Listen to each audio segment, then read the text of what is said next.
Well, thank you all so much for being here this evening. I know there's a lot going on this week, and all of you probably had like 5 different invitations for something this evening, and you decided to come here. But it's fine. This is the most interesting and important event. So you've come to the right place. Thank you for being here. So we are here to launch the 2026 edition of the Global Index on Responsible AI. And having been here for the last few days, I feel like this index could not be coming at a more opportune time when it is so needed. We're in the middle of this kind of global dialogue where we're trying to understand what do we need to do? What do governments need to do? Where is there already convergence around AI governance and responsible AI? Where is the divergence? What evidence do we have and what do we need to be building on? I think one of the things this index, and you're going to see very shortly, I'm not going to give anything away, but what this index does very well is point out very clearly the critical gaps.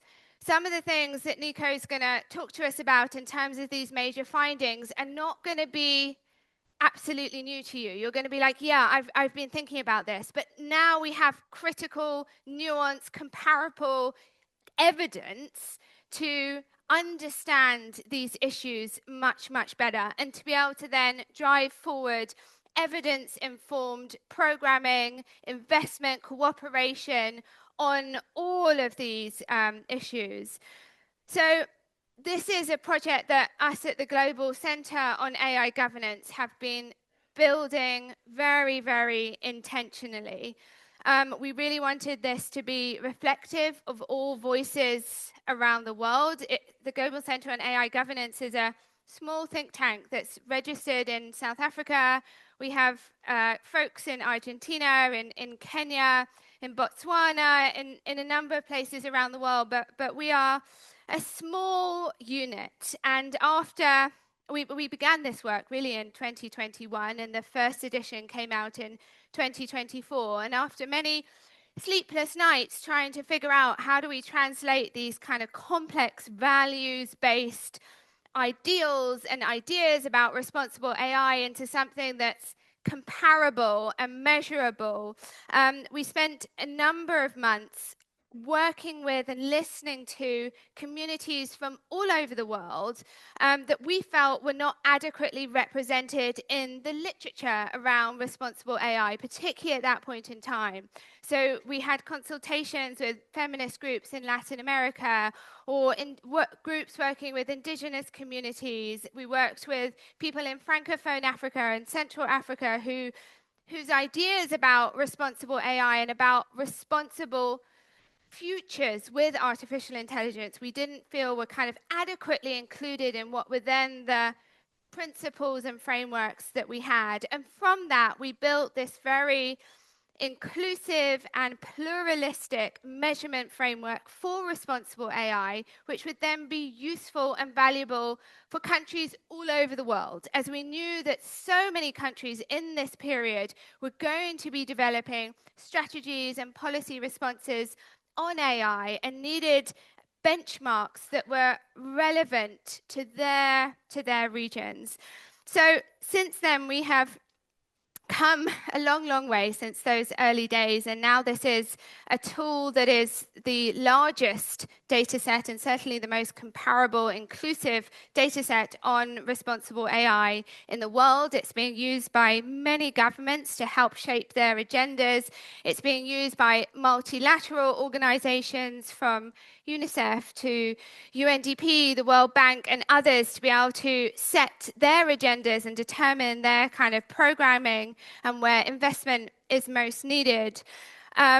We are a small group, but we are supported by incredible partners all over the world, many of which are here tonight, that make this work possible and that stand alongside us. This is a study that has from day one been supported by the International Development Research Centre of Canada, and the second edition has also been supported by the Foreign and Commonwealth Development Office in the United Kingdom, as well as the Inter-American Development Bank.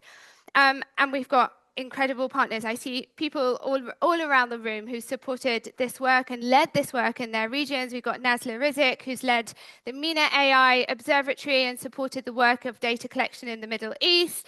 Leo from LDRI in Kenya. I think Merle is here from Learn Asia, who's led the work in that part in Southeast Asia and in more broadly in Asia. There's been a wealth of different partners, and I think altogether, there's over 200 researchers that have been part of this effort. This is not a kind of abstract secondary data exercise. This is an exercise that's done through working with experts in all these countries around the world who complete a very, very long and tiring questionnaire that takes many months to really understand what is happening in all these different countries. I wonder if is there anyone here who is one of our country researchers? Yes, yes, yes. Whoa, wonderful. And thank you for joining. Thank you for joining us. And I think there's also we're live streaming, broadcast it. So there's folks online as well, many of whom have been part of this enormous effort.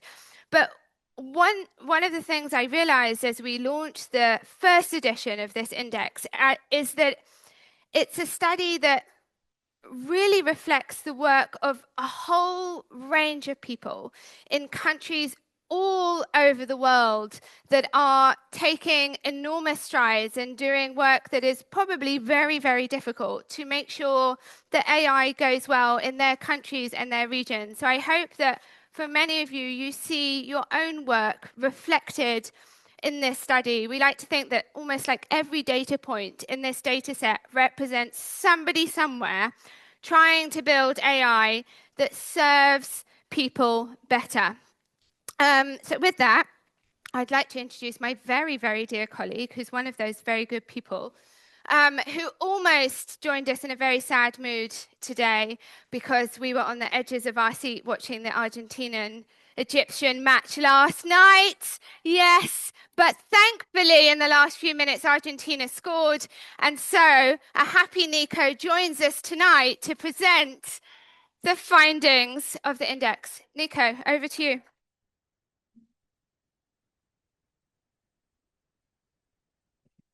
Hello. Okay, well, thank you, Rachel, for that bright introduction. And thank you, everyone, for joining. We have been a couple of days of discussing AI governance, and seeing that you still want to keep discussing and be talking about it, it's a pleasure to have you here. So I hope that these findings are up to your expectations. So initially, I would do an introduction to the project, but Rachel has done it so nicely. So I will start explaining a little bit how we transform those objectives that we have in the index of measuring country commitments and progress toward responsible AI into a comparable tool, a source of evidence for all of us. We always like to say that this is a unique research study and advocacy tool that emanates from the local evidence to have a global comparable picture, to have real regional and local insights to inform global debates on responsible AI. So let me go with this. Is this working? Yeah. So we have decided to put this title to this presentation of From Commitments to Practice. As Rachel was mentioning, there have been a wide amount of commitments and agreements in the last years. We can mention the UNESCO recommendation 5 years ago, the OECD principles, etc. But there is something that we found out that without systematized global evidence, responsible AI commitments remain abstract and hard to track. And that's why the Global Index on Responsible AI is built. So in the next few minutes, we are going to walk around the measurement framework, how we operationalize those agreements with this local relevance. Then we are going to introduce a little bit the data collection team and process. Then, yes, we are going to go through the key findings of this 2026 edition. And then we are going to introduce the new website that you will be able to navigate to explore all the evidence and all the findings that we have. Well, what you are seeing in the screen is a big picture of the measurement framework of the Global Index on Responsible AI. It's how we operationalize these global agreements to be able to measure and compare it through regions. In the first edition, and as Rachel mentioned, we had a wide consultation with different kinds of organizations, and we had the first version of the measurement framework that has been updated, slightly updated for this edition to better capture the current AI policy debates around the world. So we're going to do this very briefly. I'm sure that the topics that you see described in the slide are very familiar to you. But just to let you know how we are collecting the information so you understand the next steps of this presentation. So the columns that you see in that matrix are what we call the pillars of the Global Index on Responsible AI, which are the kind of evidence that we collect. The first two pillars that are in green are what we call the primary data, which is collected by our global network of researchers. And then we have the enable conditions, which are secondary data sources that we incorporate to complement the primary data. So as you can see, the first pillar is AI policy, where we track indicators measuring the existence and the quality of AI policy frameworks, policies, laws, regulation, etc., and also government-led initiatives, right, which are also taken as a proxy for implementation. Then we have a second pillar, recognizing the importance of the civil society organizations in the whole AI governance ecosystem. So for each of the dimensions, we are measuring how these organizations are engaging in promoting and protecting rights in the context of AI. And then in the rows, you can see are what we call the dimensions of the index, right? Which are groups of indicators according to the topics that they cover. For example, in our dimension on inclusion and diversity, we include gender equality, children's rights, cultural and linguistic diversity. So, and yes, the same with the dimensions below that you can see on the screen. So then we collect data in all these indicators, and then to calculate the scores, we group into dimensions, pillars, etc., which is not something that we are going to go deep today. And then, as you can see below, the last row is what we call the unacceptable risk AI use by governments, which after calculating the scores, if the country researchers have identified some uses of AI from the government that put risk in the fundamental rights of the populations, reduce the score of the country. But again, the score is not the most important thing. We are going to get there. So well, once we have the measurement framework, what we need to do is to go and get the data and the evidence. And what is critical to this is our research network. Again, we want to really acknowledge all these people from all around the world doing a hard work, country researchers, coordinators. We also have data analysts, a global team of reviewers, because we have a very thorough process or data quality check. Every data point, every assessment of a piece of evidence is reviewed at least 2 times by a human. So yes, we need at least 160 people to collect and to assess all this evidence. So great thanks and congratulations for them too. Well, and once we have all the data collected, yeah, for this edition, we have covered 135 countries. Taking into account all the indicators of the index, we have more than 3,000 country indicator observations. We have in total, with all the variables, 68,000 data points collected, assessed, and reviewed. These are built from 376 frameworks identified and assessed, complemented by 827 government-led initiatives, many of them to implement those frameworks, and 615 CSO initiatives identified. So as you can see, this is a huge amount of evidence collected that we are using to analyze, and which is more importantly, we're opening all this data. Once the website is alive, you will be able to download both. All the evidence, you will be able to explore them online, download as a data set, as well as all the calculation used and all the assessments. So What we know that when this kind of exercise and instruments are built, they could be challenged because there are a lot of methodological decisions in the middle, etc.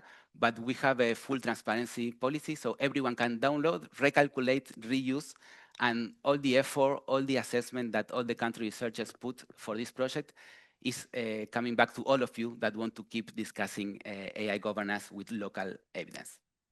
So even though we have the index with the score, etc., we are prioritizing in the report and in this conversation some basic statistics, so it's transparent and easy to follow for everyone, no matter your familiarity with the data.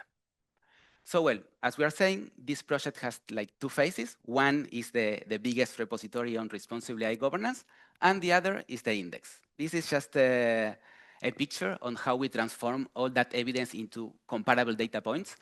And the idea behind transforming this qualitative into quantitative information is to be able to identify trends, country level, regional level, comparison, etc. It's not only to see who is doing better, it's to help us identify the key trends on responsible AI. As Rachel was mentioning, perhaps many of these resonate to you, but having this granular, this particular information is very useful for all of us.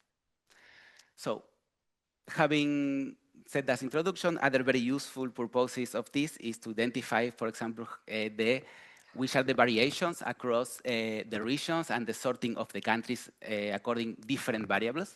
We are going to get back to this later on, but this was just an example of why we are doing this quantitative exercise. And yes, thank you very much for your patience with this introduction. Perhaps there were some of you that didn't know the project, so that is why we wanted to do this, so we are all on the same page. So in the next few minutes, we would like to present the 10 key findings of the second edition of the Global Index on Responsible AI. Well, so far so good. Any question on how the index is built, the project? Are you still willing to discuss AI governance? Too late? Let's do it. Okay, so now you have to stay. So the first finding is AI is accelerating faster than governments can govern it in the public interest. So the first part of the statement, we don't have to justify. We have seen hundreds, thousands of people in this city discussing this in the previous days, so we are not going to pause there. However, yes, the second part. Perhaps you had some idea of this, but with these numbers, I think that this is very clear. From all the indicators that we assess around the world from the 135 countries, we found that only 42 of all those cases had some framework coverage, okay? That was covered by some law, policy, etc. And we identified that from the 135 countries, 31 countries had no framework at all covering any of the AI policy topics of the first column of the matrix that we showed. And not only this, even when the frameworks exist, we ask the country researcher, is there any evidence that this framework is being implemented? And this was a very flexible question because there are a lot of ways that we interpreted that, okay, it's implemented. From capacity building and training to operational programs implemented to case laws, etc. So it was very wide, the possible answers. And we found out that only 55% of the countries of the cases could respond, yes, there is evidence, as you see there. There is a regional, global average, the dotted point, and then you can see split it by region. Some regions are doing better implementation, some others not, but at a global level, there is a long way to go there. So that's the first. The second finding that we have is that responsible AI governance is expanding in the global south countries, but building protections remain scarce. A couple of extra numbers, and then we are going to explain the chart. So as we were mentioning previously, we are taking into account frameworks, but also the existence of some implementation activities. If we count those kinds of evidence together, from the 135 countries, we found evidence of some activity in 128 countries. This is a huge number. Okay, we can say that almost every country is doing something toward responsible AI. If we take into account the new frameworks that have been released in the past 2 years, in 2024 and 2025, we identified 94 countries with some framework related to AI released in those 2 years. And if we take into account only the Global South countries, 58 of those 98 countries had released some framework towards responsible AI in the past 2 years. So this is how we see the activity. And this is growing a lot in the global south. Here in the chart, you can see the bars that represent the average amount of topics covered by frameworks in the different group of countries. And we can see that in global south countries, the thematic coverage of the frameworks rise 83%, and in the global north, 35%. We still see that the global north have more coverage. However, the growth is bigger in the global south countries. And as you can see also, we are splitting the cases between binding and not binding regulations. And we can see that that's a huge difference. Global south growth is mainly based in the non-binding policies and weak regulation, weak implementations, while global north are leaning toward more enforceable examples. So that was a very important big picture. Then we are going to start a little bit into the thematic analysis. So the third finding that we have identified is that AI safety is being governed as a technical problem while human harms remain under address. This also perhaps resonates to you, but it's good to see in different numbers. We have for the indicator on safety and security, we have identified 30 countries that didn't have anything in 2024, and now they have some framework covering this topic, which is the indicator with the biggest rate of fraud. As you can see in the right side, for each of the regions, we have identified how many countries that didn't have a framework, now they have one covering. And to complement this finding, we see all the indicators on the left of this, what we call the dimension on trust and safety. And we see that safety and security, that is more focused on technical and procedural stuff, have a widest coverage across countries compared, for example, with AI facilitating misinformation and violence and access to remedy and redress. Okay, so this is very important to understand, which is the focus of the AI governance growth in the past few years. Then, as you know, as you have seen in the matrix from the beginning, we are covering a wide range of topics. That this is also very interesting to compare. Each of these indicators, each of these topics is a universe itself. So that is why we also encourage people to reuse our data. We encourage experts in transparency and explainability, experts on children's rights, to get this data and to analyze it. But what we really like to communicate today are these key findings. And this one is pretty clear. We sorted the indicators according the amount of countries that had some framework in place to cover this topic. And we found that transparency and explainability was ranking first, okay? And the indicator on public disclosure of government algorithmic systems is the lowest one. What does it mean? It means that governments are regulating AI transparency, but they are not disclosing their own use of AI.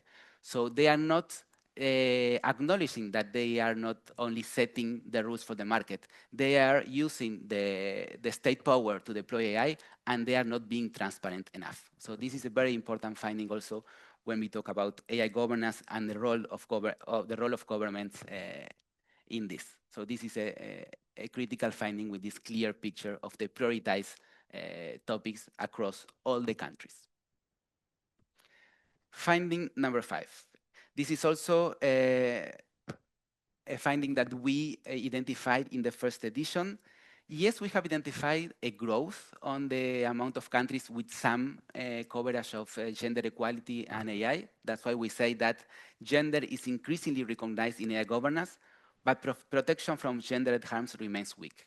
Why we say this? Because even with this growth of the coverage, it's one of the less performing indicators in the index, and it has a very low implementation rate.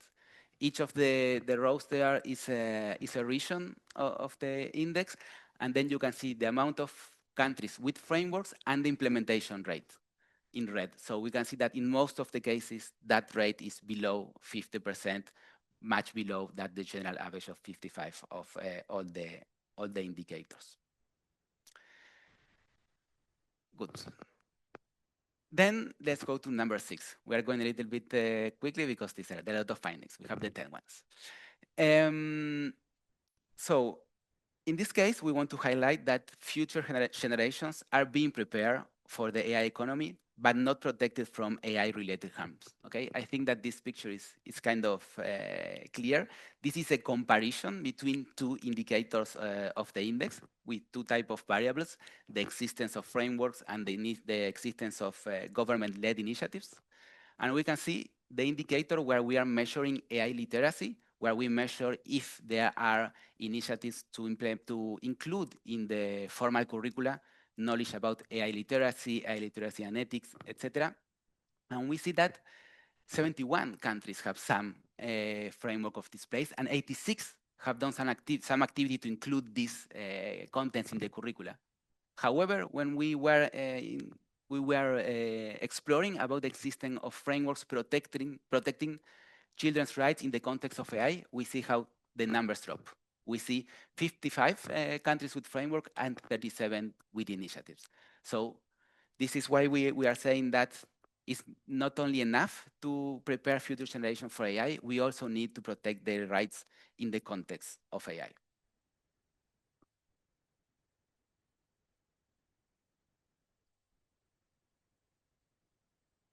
Okay, and speaking about future generations, it's also important to speak about the environmental risk and in the context of AI. Perhaps this is something that we are all aware, and if you only read the title, this is not new to you, but we wanted to provide some additional insights that might be very useful when we are thinking about AI policies.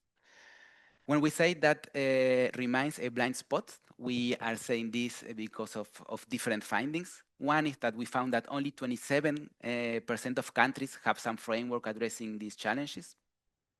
And from them, 83% are non-binding. So there are very few obligations for developers, not only to comply with some environmental regulations, but also to inform the impact assessment or have transparency or in their energy use, etc. There are very, very, very few normatives about this. And when we say that this is something at global scales, there is no difference among the type of country. We have here sorted all the indicators of the AI policy pillar of the index, the 17, and in the dots of the left is the amount of countries in global south with some framework coverage, and in the right we have the global north. In all of them we see a gap, but in environmental impact the gap is reduced. So this indicator is performing very poorly in every group of country. So there is no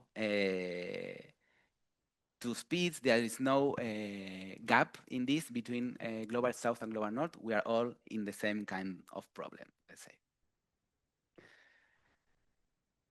Then, well, the number 8 is also very important when we talk about the local issues of responsible AI. What we have identified is that governments are recognizing the need for local language AI, but they are not requiring developers to deliver it. Why are we saying this, and what are we saying here? So in this chart, you can see every dot is an indicator of the Global Index on Responsible AI. And in the x-axis, horizontal, they are sorted according to how many countries have some framework in place, right? So all the countries that are on the left side of the dot line is because, all the indicators, is because in those indicators, less than the half of the countries had some framework, okay? It's the median.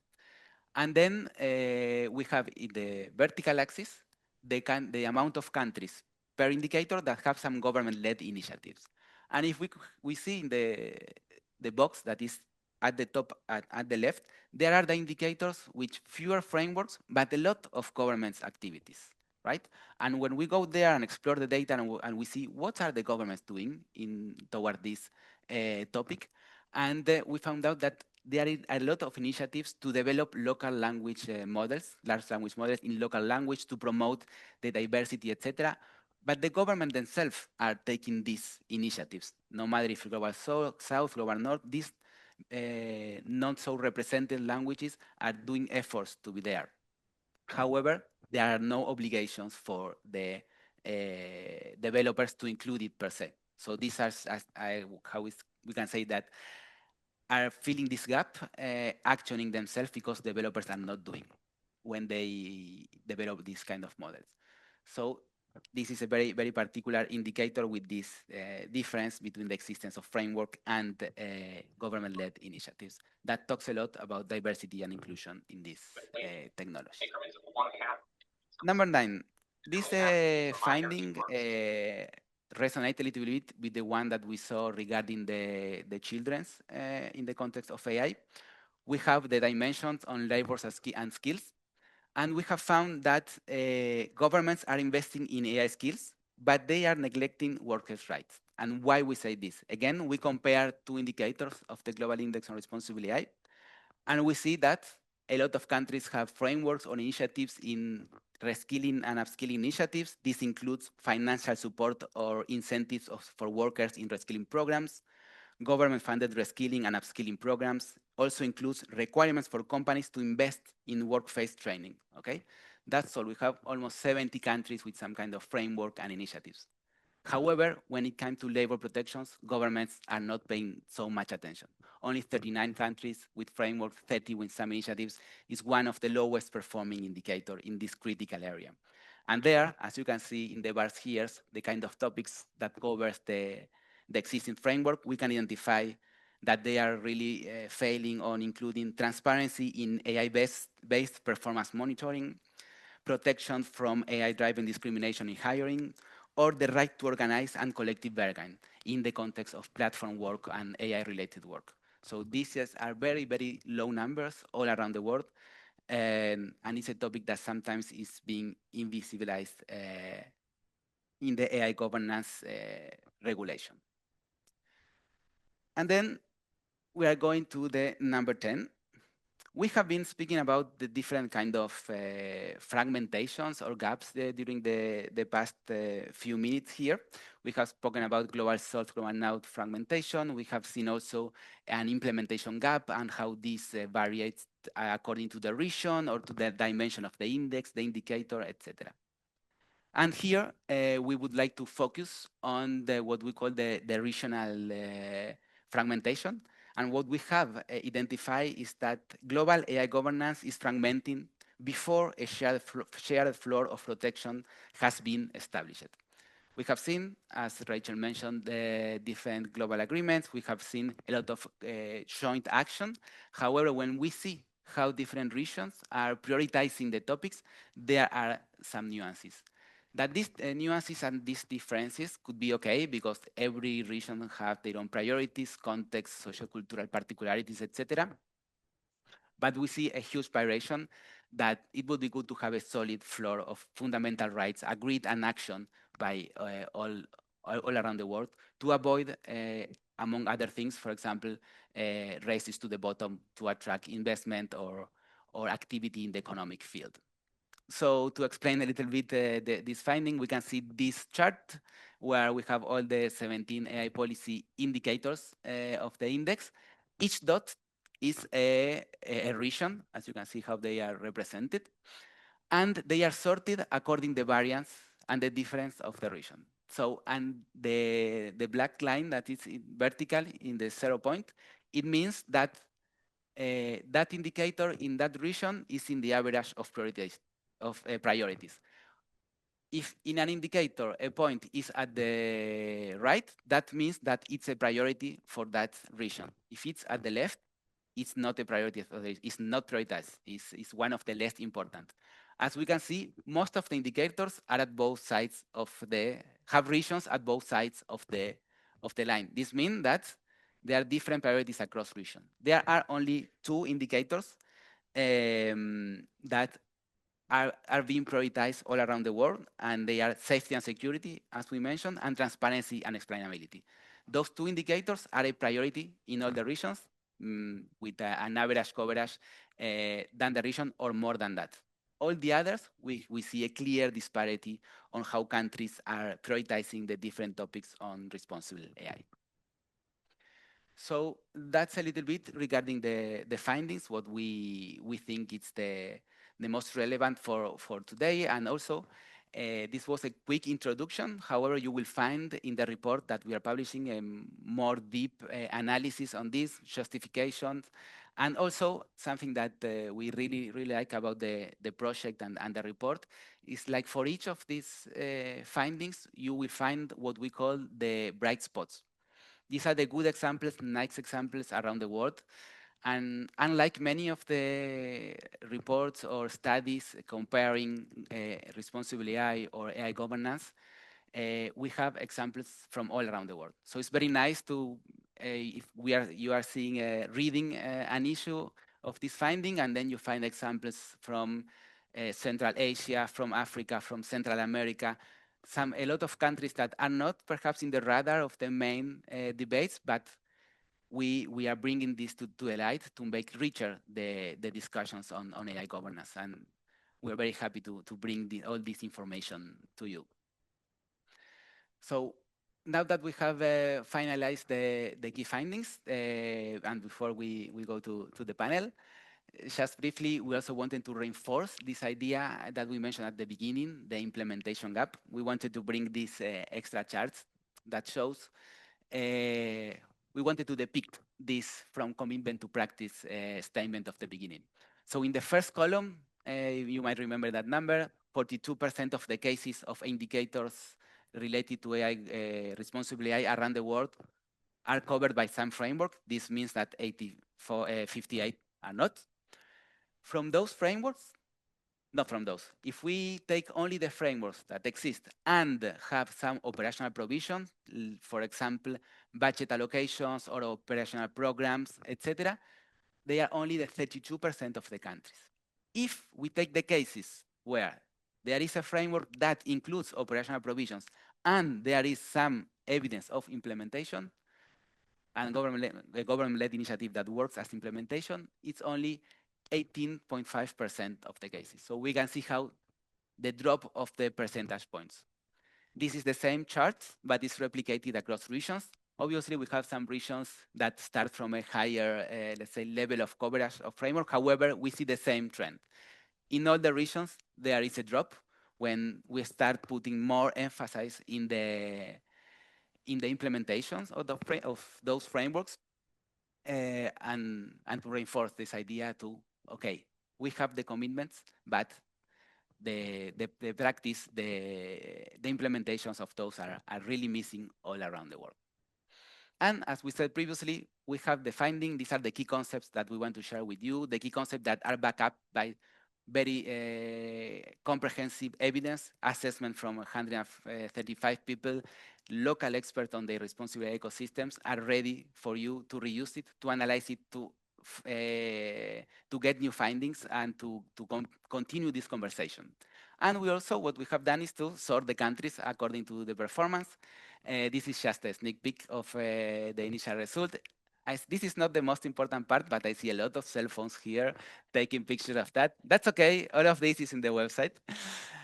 But it's good to know that when we say that scores are not the most important, we are the only ones that think that, but that's okay. It is a good learning for today. But it's important to note that the position of each country might depend on different factors. Some countries could be good after existence of frameworks, otherwise in implementation. Other countries could be good at the civil society engagement.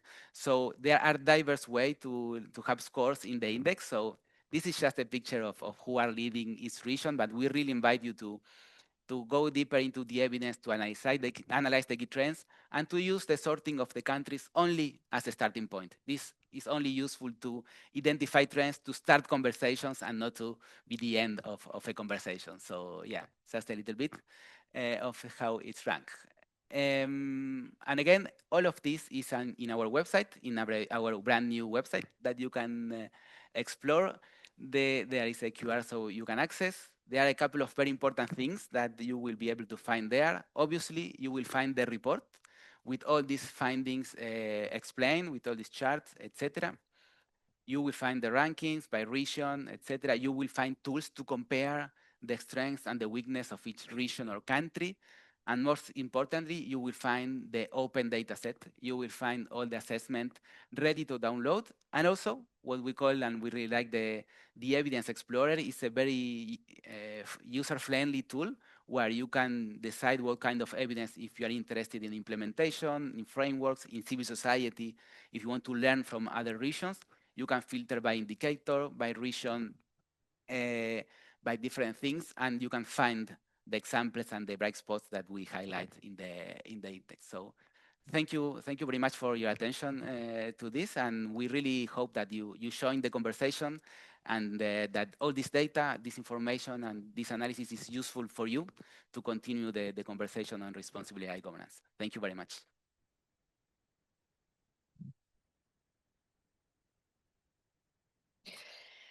Thank you so much, Nico. I think I was so excited to say that Nico's in a good mood because Argentina won last night that I forgot to say he is the project director for the index and really the brains behind an enormously complex project. So Nico, thank you so much for all your work. The website is now live, and Nico's been incredibly diplomatic. I may be less so, but you'll see all the rankings on the website. Please do have a look and download the report that discusses all of those findings in a little bit more detail. So I am really honored to welcome our incredible panel who has agreed to join us today for a discussion about what the findings of the index mean. So I'd be delighted to join on stage Honourable Minister Bosun Tijani, who is the Minister of Communications, Innovation and the Digital Economy for Nigeria. Please welcome. Do sit anywhere. Yeah. Nigeria has been the kind of highest climber in the index from 2024 to 2026 and ranks #1 in the African region, and comparatively globally has done very, very well. And so much of that is under the minister's leadership. So we're really delighted to have you here. I'd also like to welcome Natasha Crampton, who is the Chief Responsible AI Officer from Microsoft. Thank you so much. And Natasha's been a wonderful support of the index, I think, for a good number of years. So thank you for being here. I'd also like to invite Robert Opp, who is the Chief Digital Officer of the UNDP, who has also authored one of the forwards for the index together with Vilas staff and the Patrick McGovern Foundation. So Robert, thank you very, very much for that. And lastly, a surprise addition to the panel, as we did not want to give away who came #1.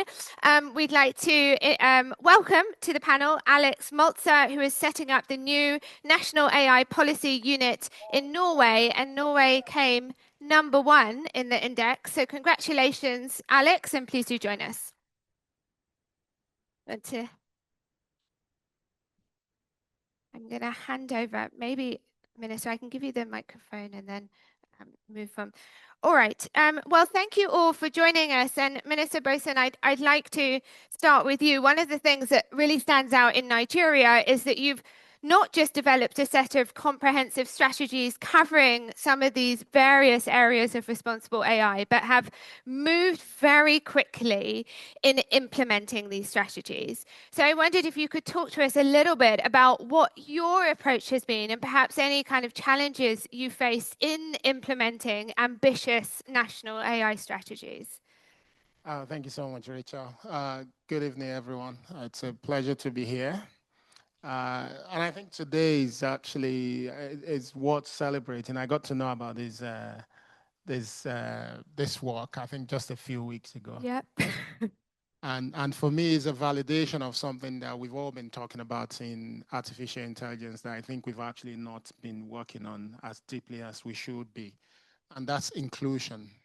I think the word inclusion would mean different things to different people, but I think the spirit behind inclusion is actually something that is core to whether artificial intelligence will truly serve the world or not. And one of the ways in which this manifested, so when I was appointed, as you can imagine, I come from the startup ecosystem. I founded the first technology hub in Nigeria, which is now the largest in Africa in multiple countries. So I was one of those on the continent who came in, built the ecosystem, worked with partners from all over the world to actually kick off the technology startup ecosystem in Africa. This is close to 16, 17 years ago now. So I do understand how to build an ecosystem. I have a PhD in innovation systems, right? Which also gave me the opportunity not to study innovation system, but to also to study ecosystem. Mm-hmm. So when we came in as government 3 years ago, and you know, I said to myself, when I'm leaving as a minister, I need to ensure that when my kids ask, what did you do about artificial intelligence when you were there? Because I think it's, you know, when we came in, I knew it was going to become quite matured in about 5, 10 years time. So I wanted to do something, but the entire country wasn't up for it. People kept saying, we should be sorting out poverty because there's still so many people who are poor. We shouldn't be focusing on fancy things like AI. But for me, it was clear that we're not going to even be able to bring those who are poor into where they should be if we don't appropriate the right sort of technologies. And AI was going to create bigger gaps in competitiveness and productivity where more people will lose jobs. And it won't be the formal people. I tell people today that the first set of people that are feeling the impact of AI in Nigeria are farmers. Because now Nigeria rely on importing foods from countries like Brazil and Argentina that are already using artificial intelligence enabled tools in agriculture, which means they're producing more yields and they're way cheaper. So when I came in, I thought inclusion was going to be at the heart of what we do.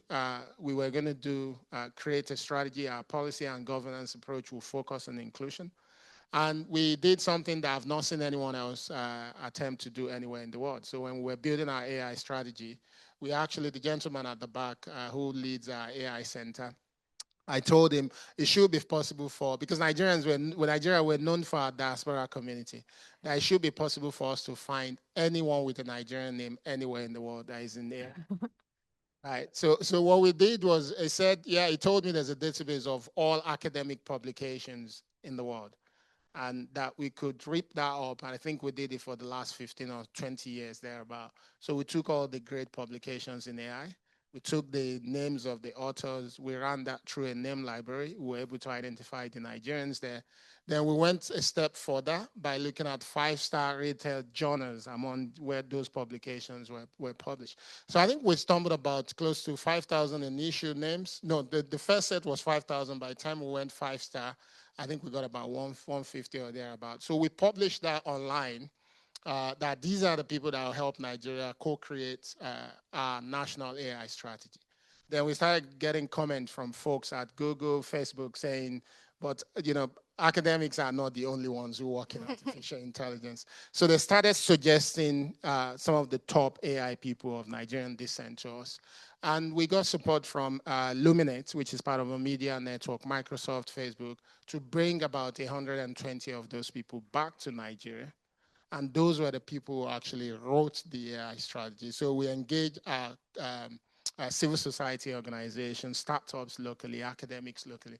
And I think that's the secret to the question you're asking, because we went through a path that was inclusive. We had researchers from Saudi Arabia, from China, from the US, from Europe.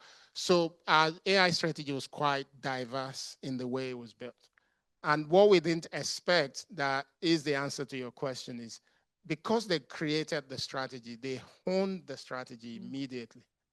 So implementation wasn't something that government was then grappling with, because they felt that this is our strategy.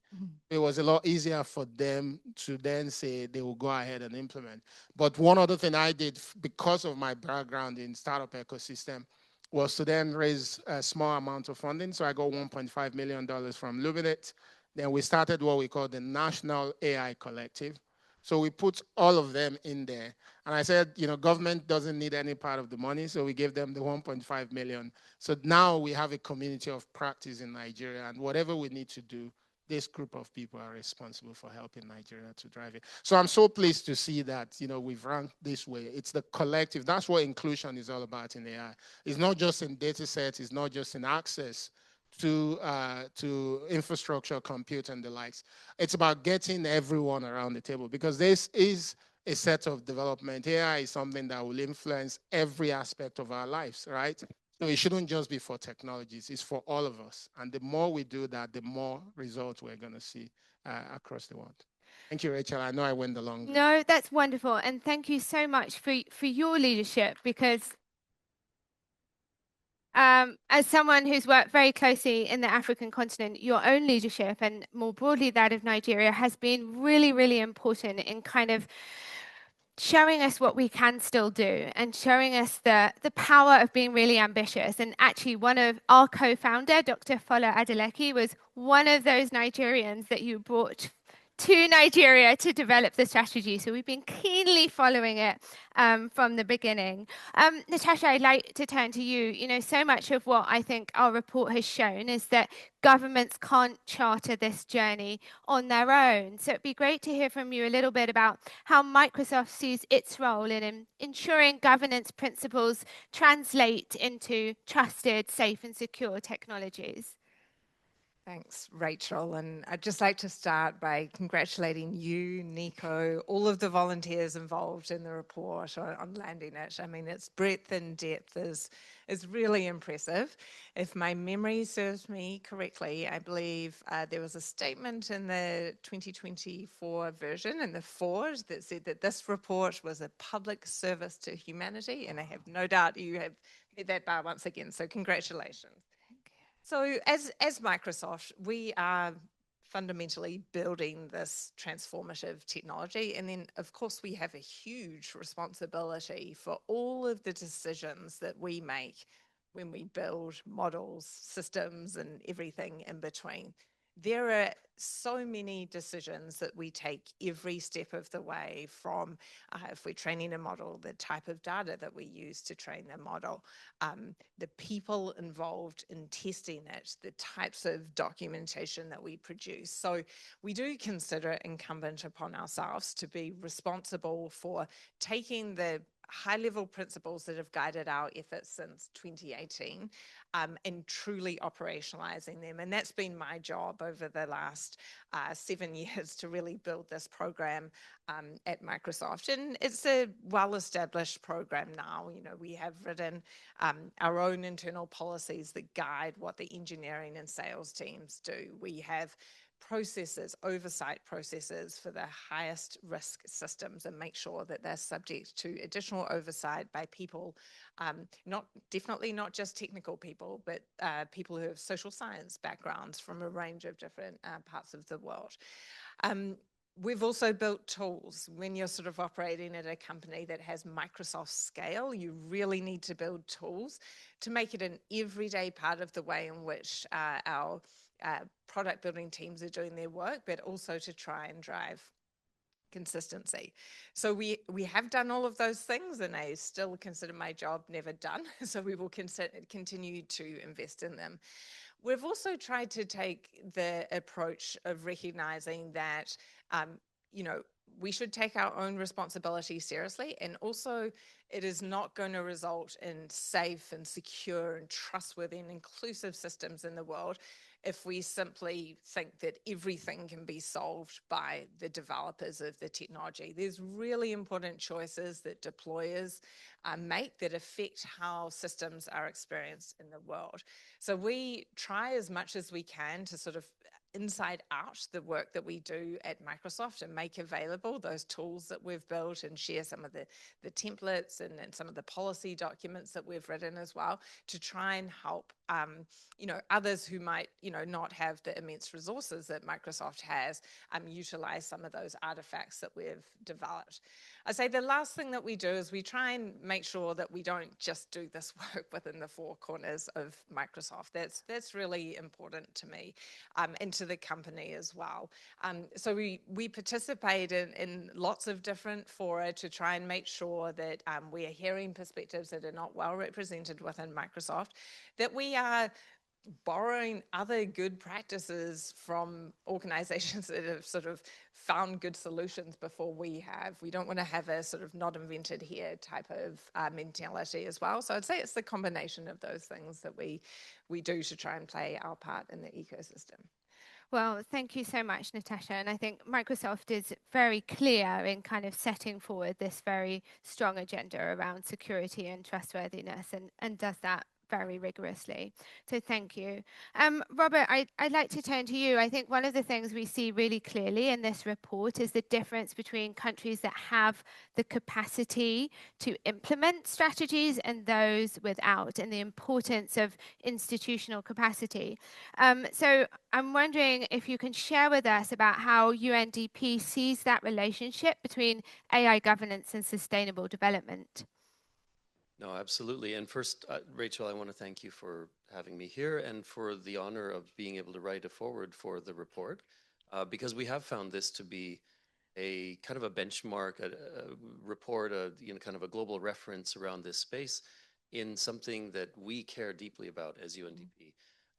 And so as the United Nations Development Program, of course, our interest is supporting our partner countries around the world, 170 of them, in achieving their national development goals. And simply put, to answer your question, AI governance is now a critical part, we believe, of how countries can realize the actual benefits of AI. It's really at a point now where we believe, and I think this is what Minister Tijani was saying as well, an AI strategy is a development strategy. It's not, and it shouldn't be just limited to a technology or a technical type of strategy. It really needs to think about the societal impact of that. An important finding of the report, as you know, has been mentioned, is that I think, what is it, 55% of countries with governance frameworks in place, only 55% are in implementation. And that number drops in the global majority as well, so about 45%. And so we're looking very carefully at this gap between frameworks in place and ambition level that's there. And the ambition level is, and even the political will, is not really in question in most of the countries where we work. Governments have a vision, they have an intention, but then there is this implementation gap that is really quite strong at the moment. And there's, a number of things related to that. It's for us, there are, and Minister Tijani, you and I were at a meeting before where you were speaking about all the assets of an ecosystem. And one of those really important assets is around institutional capacity and skills. We see that desperately lacking in many places. And that is what is preventing a lot of the implementation. And some of the results of that are that you see, for example, AI is already starting to enter these countries through systems that are already in place in many cases, that are governed currently by procurement frameworks, procurement relationships that are not fit for purpose for understanding how to govern AI. So we worked extensively with Trinidad and Tobago as one example, where they discovered one of their core government software as a service platforms was being upgraded with AI that was entering into country services, and government had no way of actually understanding and regulating what was happening on that front. And so we worked with them and tried to advise them on how to diversify and change things. We can talk about that later, but that's just an example of the importance of having the implementation piece of the AI picture, a governance picture. Yeah, thank you so much, Robert. And we're certainly seeing exactly the same thing. Well, Alex, congratulations. I think Alex found out like 2 days ago that all the work that he's been doing for well over 10 years has resulted in some very important fruit. So well done, and thank you for your work. So would you talk to us a little bit about Norway's AI strategy, and particularly the kind of responsible AI piece there?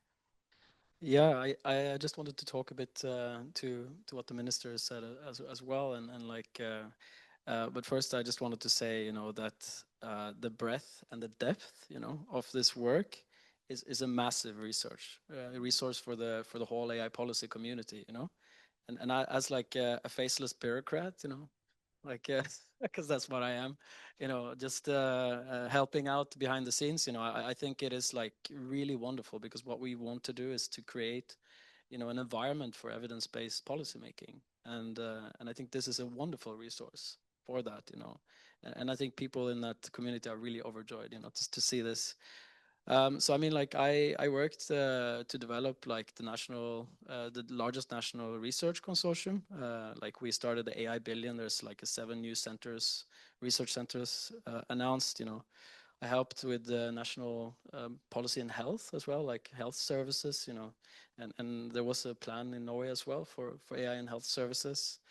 I worked for a few years in the European AI Office as a seconded national expert, sort of shaping the AI Act, but more on the implementing Act side and the AI Pact. And then I came back to Norway to help set up this national unit, you know. But apologies for my voice, you know, I have to blame Erling Braut Haaland, you know. And the World Cup for Norway, you know. Norway's doing very well at the moment on the global stage. If anyone hadn't noticed. Yeah, I mean, like I think they did quite well, and you know, we were shouting quite a bit on Sunday. Yeah, but I just wanted to say kind of like one thing and like mention one thing about what you said about inclusivity, you know, because I think this is such a crucial point, and in Norway for kids, you know, with children rights in football, you know, you don't get a trophy. You're not allowed to legally to get a trophy under the age of 13. You know, there's a law for that. Everyone gets an award for participation. Oh, You know, that's a bit beautiful, and I think like this is for like idrettsglede, you know, and it's like to teach the kids the joy of sport. You know, it's kind of and the value of their common contribution. And I think you said it. You know, it's a spirit of inclusion. You know, it's collaboration. This is kind of like really the foundation of what we work towards. And I think what characterizes the field of responsible AI is how far we have to go, you know? Like, and we can only get further together. There's not really any other way. And like, can I say, you know, and you talked about children as well, and like, can I say to my daughter, you know, with some degree of honesty, AI will benefit you. Can I say that, like, with all honesty? And I think it's hard to answer, you know? It's a tough question to answer if I ask myself that question. But today, you know, it makes me more hopeful that we can answer, yes, you know, it's the bright spots, you know, and we have to think about the bright spots, like what can we learn that can really shape this, hopefully this better future. And AI can be good as a digital public good. And an education minister from Nigeria was in Norway, you know, and I think it's like there are these shared interests and shared values that really unite us in so many ways, but only if we get into the same boat and row, no. oh my goodness. Sorry. Wow. The amount of Got that in so the amount of referencing. Yeah. You can give us the action. No. I can't do that. We don't have. Okay. We don't have a drum, you know. But no, but I think it's from commitment to practice. Yeah. And that's really what I care for. And there's a lot that could be said about all the different actions, but at least we know there is far to go, and we need to get there together. Thank you so much. Okay. So, Minister Bosun, I'd like to come back to you. One of the things that I think governments really struggle with is this feeling of a tension between enabling innovation to move at the speed which innovation needs to move and the establishment of safeguards that ensure public trust and human rights. So it'd be wonderful to hear a little bit from you about how you have navigated that tension so successfully about balancing innovation with public interest outcomes. Thanks, Rachel. And just to point to the fact that, yes, you know, we have strong relationship with Norway, actually. So I came to Norway a few weeks ago. I have very strong relationship with University of Oslo. We're copying your cluster for AI. We're building the same. I've now put $12 million into setting up cluster, copying your model. And I think just to point to what Robert said as well, as AI strategy being a development document and strategy, I think that's powerful, and we should popularize it because that's what it is. If we can't get people to see it from that perspective, it will be difficult. The biggest challenge to your question, Rachel, is actually the community makes it difficult at the minute for government to act. Because there's so much focus on the dangers, the risk of AI, frontier model, that wherever you find ministers, we're just coming from a meeting, like I said, a commission with a lot of big people that you can think of. Jensen was there, Bernard was there, all sort of people there, and the kind of things they were talking about. If you're a minister, you'll be confused as to what actions you should be taking. And I think what Nigeria did, which was again quite helpful. And I have to say, this is where I respect universities a lot. Some people in development don't find it useful that university research and insight is useful. I think the fact that I've been exposed to knowledge around technology diffusion and adoption, adaptation really helped as a minister. Because what I did was to say, yes, we have to have conversations around risk, the dangers, frontier model, and things like that. But where is Nigeria today in terms of our ability to actually even use AI at all? And this is a conversation that most countries don't actually pay enough attention to. And it's not just in developing countries, even developed countries. Because when you look at the absorptive capacity that nations must have in place for AI to be able to aid and support competitiveness, there are so many countries who today, even in the developed world, even in Europe, because it's not just infrastructure. Of course, for countries like ours, we have to talk about meaningful connectivity. We have to talk about data center, compute, but it goes beyond that, right? It goes into things like, of course, governance-related issues. It goes into talent.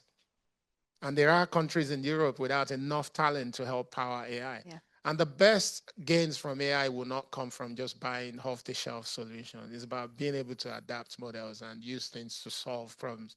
So I think for Nigeria, what we did was to say, let's step back and say, again, 5-10 years' time, are we going to be in a place where AI can actually help raise the level of productivity? And what are the things that we need to do? And that's where we stumble upon the place of absorptive capacity for AI in a country, which is something we focus on. And we started looking at what would be the components of the things we needed to put in place.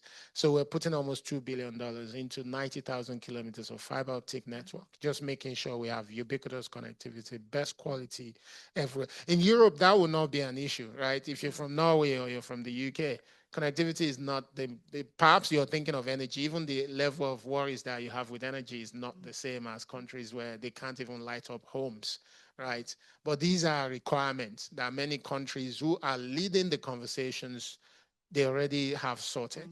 So you as a government official, you have to be clear on where you are in the value chain and what you need to build, including compute and all of those kind of things. So we're very clear as to what we should build in, and I'm very, very certain that if we continue on the path, I think Nigeria is going to probably make top 20 of this list. No, eventually, because we have the talent, we're building connectivity, we're looking for ways to build national data parks, opportunities for energy, compute that is becoming difficult. We've done initial stuff with Gate Foundation, where we now have some compute that is coming. We're now funding research clusters in AI.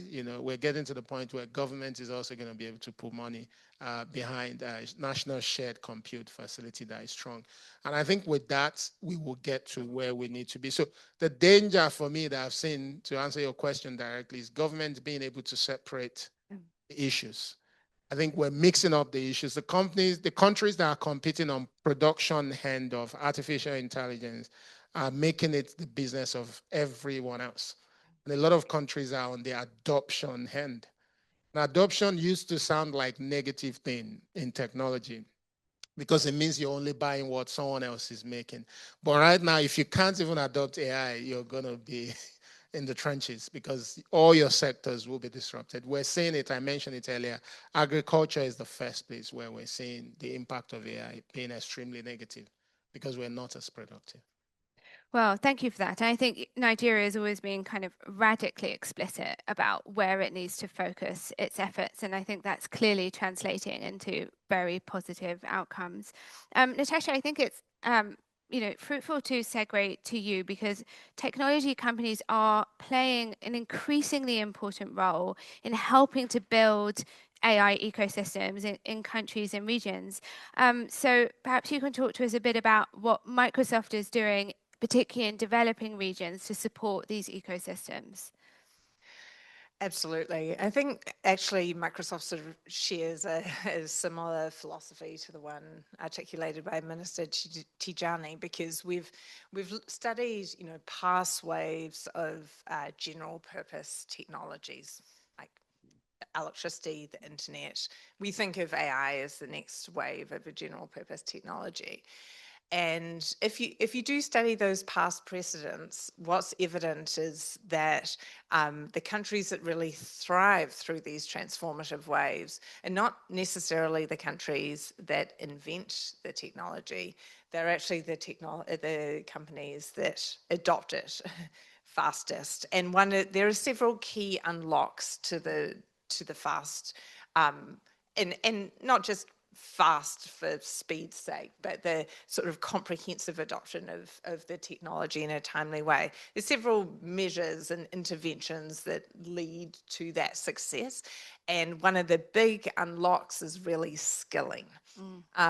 So when Microsoft is making huge infrastructure investments around the world, but we never go to any particular country or any particular region by simply sort of showing up with a checkbook for more GPUs and growing the size of our data center. We really try and think about this suite of holistic measures that are really necessary for the successful utilization of that capacity. It's not just handing over GPUs and data centers.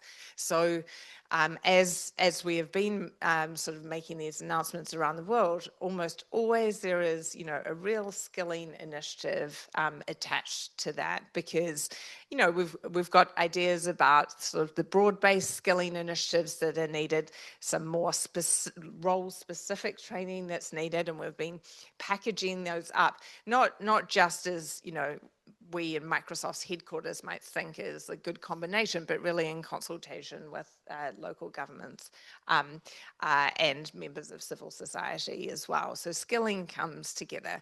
In my own work within Microsoft, we're really trying to make sure that we're doing our part to support the meaningful local diffusion of the technology as well. So, we've got a lot of work to do to make sure that the AI systems that we're building and deploying are, culturally and linguistically fluent in the countries in which we are deploying them. I think this was, for me, one of the really big successful outcomes of the India AI Impact Summit earlier this year. I think there's been much work done on multilingual and multicultural AI by tireless people committed to it for a long time, but finally the spotlight was really placed on that work in India, and we saw a coming together of several different efforts. And I think that collection of efforts and the synergies between them is incredibly important, because we can't just sort of, build one benchmark and test one, or a series of models against that benchmark. We've got to build systems of multicultural and multilingual AI, because neither culture nor language is a static thing. And so we've got to actually invest in it. And that's something that we've been working on with ML Commons and others to help there. A couple of other measures that I would point to. I think it is really important that, in addition to the types of reporting that we're discussing today, where we're looking at government interventions, it's really important that we capture the unique challenges of the global majority when it comes to how AI systems are experienced in practice. So we've looked to support the first version, which of the Global South AI Safety Report, which is a very important component going into that broader discussion. And then I'd say finally, this is a newer initiative, but I think a really important one to inform, government interventions by UNDP and others. We're trying to share more data about that we can see, but in a very, privacy sensitive, de-anonymized way, about usage of our co-pilot systems, for example. This is incredibly valuable data because it tells, a government policymaker how AI is being used in their economy. And when the list of steps and interventions that any one government could take is a long one, as it always is, this provides like very helpful information to sort of know where to start, make those prioritization decisions as are important. And that's something that Microsoft is committing to do, but so too are other AI labs and tech companies. I think the real power from that usage data will come when it is aggregated and made available in a kind of standardized format. So there are efforts afoot right now to do that, and I think that's an incredibly important resource for sharing what we see to empower government policymakers around the world to make the choices that are right for their countries. Yeah, I think that sounds excellent. And Copilot is used so much by businesses that you're able to see exactly the kind of sectors and areas and business functions where it's being used and adopted. So I can imagine that's a very, very useful tool for governments and particular ministries as well. Robert, just to come to you, and then we will see if we've got like 1 or 2 minutes for a couple of questions. I know the minister needs to leave at 7 and there's lots of other things going on, but Natasha's spoken about some of these kind of wider considerations like skills, and the index was very deliberate in not just being about kind of traditional AI governance, but the broader enabling environment we need. From your perspective, what do you see is the kind of key priorities that governments, particularly in the global south, need to be thinking about over the next few years? Yeah. Well, first, let me say that what I'm about to say is informed by some work that we've been doing recently in a newly released report called Reading AI Readiness Backwards. And that's on the UNDP website. It's work led by my colleague Kezam, who's here in the audience as well. And that has basically gone through the 26 countries where we have done in-depth work on AI. We've kind of mined that experience and tried to draw lessons around, what's working for readiness. And in fact, its adoption is actually exceeding capacity or the actual readiness of governments to regulate and govern the adoption, which is my point earlier. If I just speak a little bit about the closing that gap of AI governance, right? So, I mean, one thing is, getting your whole AI game together, but specific to the gap that we see where governments are not prepared or they're not implementing the frameworks that they've got on the books, let's say, the finding of the report.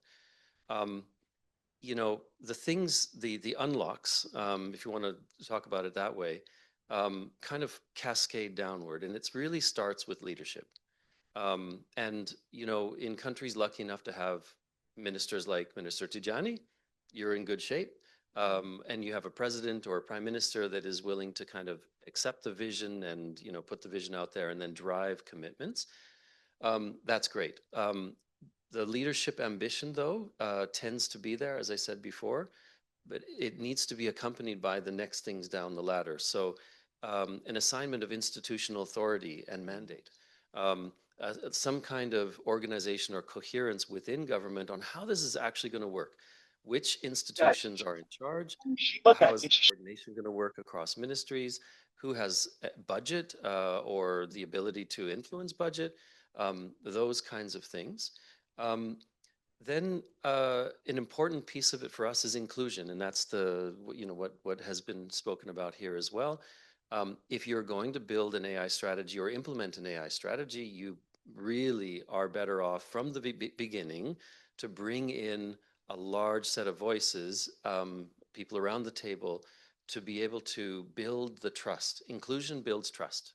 And these kinds of implementation efforts will be built on trust or must be built on trust. Then a couple more concrete little things, building interoperability in from the beginning. Because government's increasingly looking at implementing digital public infrastructure, which essentially functions on interoperability. We need to think about governing AI with interoperability in mind, and how do we make those connections. And then finally, I'll come back to the kind of favorite boring topic, procurement. Yeah.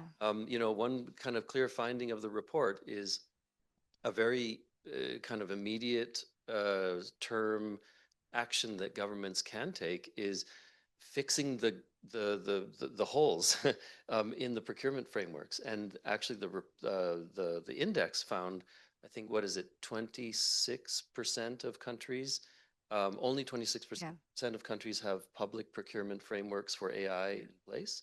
It was one of the worst performing indicators. Yes, and so you know, these are like that, as I've been saying, is an incredibly important entry point for AI into these countries right now, and coming to grips with that is really important. Yeah. Okay, well, thank you. Thank you so much. We are running on time. So if anybody does have any questions, I'm here, Nico's here, members of our team are here, and you're welcome to talk to us. I want to thank you all for joining us, of course, today, but your own leadership in this space, which is so important. And I hope you kind of see some of that reflected in the work of the index, and thank you all for supporting it. So a round of applause for our panel. Yes. Oh, we're going to take one picture, and then I have a quick vote of thanks, which I would be amiss not to give. Thank you, Sally.